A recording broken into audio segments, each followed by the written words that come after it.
વધુ એક નબીરાએ અકસ્માત કર્યો છે। જી હા, નશામાં ધૂત કાર ચાલકે એક બાઇક ચાલકને અડફેટે લીધો। રાધનપુર હાઈવે પર નશામાં ધૂત કાર ચાલકે બાઇકને ઉડાવ્યું। અકસ્માતની સમગ્ર ઘટનાના લાઈવ વિડીયો સામે આવ્યા। સદનસીબે બાઇક ચાલકનો આબાદ બચાવ થયો છે। આ દ્રશ્ય જુઓ તમારી ટીવી સ્ક્રીન પર। વીટીવી ન્યૂઝ આપને એક્સક્લુઝિવ દ્રશ્યો બતાવી રહ્યું છે। ભૂતકાળ સાક્ષી રહી ચૂક્યો છે કે અગાઉ પણ અનેક નબીરાઓએ નશામાં ધૂત થઈને અકસ્માત સર્જ્યો છે અને તેમાં નિર્દોષ લોકોનો ભોગ લેવાયો છે। ફરી એકવાર એ જ પ્રકારની કરતૂત પાટણથી સામે આવી છે। રાધનપુરથી દ્રશ્યમાં તમે જુઓ કે પૂરપાટ ઝડપે એક નબીરો જઈ રહ્યો છે અને રસ્તાની સાઈડમાં એક બાઇક ચાલક જેને ઉડાવી દીધું। જોકે સદનસીબે બાઇક ચાલકનો આબાદ બચાવ થયો છે, પરંતુ સવાલ એ થઈ રહ્યો છે કે આ નબીરાઓ પર રોક ક્યારે લાગશે, ક્યારે આ નબીરાઓ સામે કોઈ દાખલારૂપ કાર્યવાહી કરવામાં આવશે। નશામાં ધૂત થઈને નબીરાઓ ભૂલી જાય છે કે રોડ એમના બાપનો નથી અને ભાન ભૂલીને આ નબીરાઓ એવી કરતૂત કરે છે કે તેના કારણે નિર્દોષ લોકોનો ભોગ લેવાય છે। અનેક વખત આવી ઘટનાઓ ભૂતકાળમાં બની ચૂકી છે, પરંતુ તેનાથી સંજ્ઞાન લઈને પણ આ નબીરાઓ નથી સુધરી રહ્યા। દ્રશ્ય તમે જુઓ પાટણથી સામે આવ્યા છે। એક્સક્લુઝિવ દ્રશ્યો વીટીવી ન્યૂઝ તમને બતાવી રહ્યું છે। દ્રશ્યમાં પણ તમે જોઈ શકો છો કે રસ્તાની સાઈડમાં એક બાઇક ચાલક છે અને ત્યાં આવીને આ કાર ટક્કર મારે છે।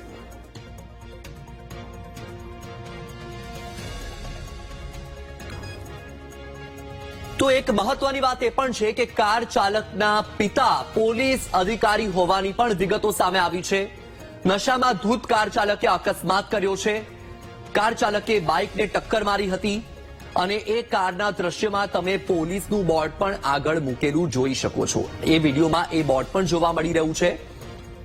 કારમાંથી દારૂની બોટલો પણ મળી છે અને કાર ચાલકના પિતા પોલીસ અધિકારી હોવાની પણ ચર્ચા છે। વધુ માહિતી મેળવીએ સંવાદદાતા ભરત પાસેથી। ભરત, અકસ્માતનો આ બનાવ, એક માહિતી એ પણ છે કે આ જે કાર ચાલક છે એ નશામાં ધૂત હતો, બીજી તરફ એવી પણ ચર્ચા છે કે તેનો પિતા પોલીસ અધિકારી છે। શું માહિતી?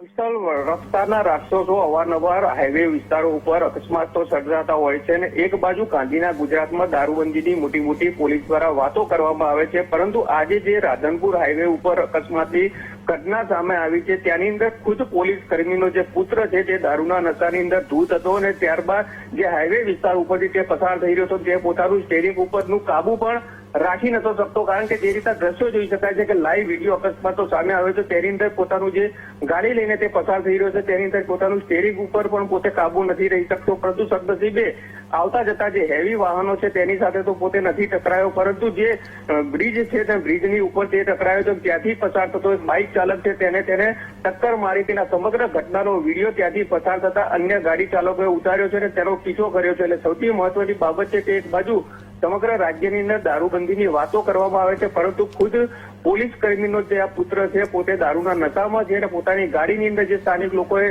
પોતાના સગ જતા તપાસ કરી તો ત્યાં ગાડી પોતાની ગાડીની અંદર પોતે દારૂના નશામાં ધૂત છે તે છતાંય દારૂની બોટલ મળી છે। દ્રશ્યની અંદર જોઈ શકાય છે। બીજી બાજુ કે પોલીસનો પુત્ર હતો તો પોલીસની ગાડી લઈને નીકળ્યો તો તેની અંદર પોલીસ કર્મીની જે નેમ પ્લેટ છે એ કેમ મૂકવામાં આવી, એટલે અનેક સવાલો અહીંયા થઈ રહ્યા છે। બીજી બાજુ જે રીતે અકસ્માત પોતે દારૂના નશામાં કર્યો છે અને ત્યારબાદ અકસ્માત સર્જીને પોતે ભાગવાનો પ્રયાસ કરતો હતો, પરંતુ લોકો જે સ્થાનિક લોકો ત્યાં આગળ હતા, જે અન્ય ગાડી ચાલકો હતા તેઓએ તેનો પીછો કર્યો અને પીછો કર્યા બાદ તેને ત્યાંથી પકડી લીધો છે અને હાલ રાધનપુર પોલીસ સ્ટેશને સોંપ્યો છે। હવે જોવાનું રહ્યું કે પોલીસ કર્મીનો પુત્ર છે અને દારૂના નશાની અંદર છે ત્યારે પોલીસ આ પોલીસના પુત્ર ઉપર શું કાર્યવાહી કરે છે, કઈ દિશામાં તપાસ કરે છે, તે સૌથી મોટો સવાલ છે। બિલકુલથી ભરત, સવાલ એ થઈ રહ્યો છે કે પોલીસ દારૂબંધીની મોટી મોટી વાતો કરે છે, દારૂડિયા સામે કાર્યવાહીની વાતો કરે છે, અહીં તો પોલીસના નેમપ્લેટ લખેલી ગાડીમાં જ દારૂની બોટલો મળી છે, તો સવાલ એ છે કે કાર્યવાહી શું થશે? ભરત, માહિતી સાથે જોડાવા બદલ આપનો આભાર।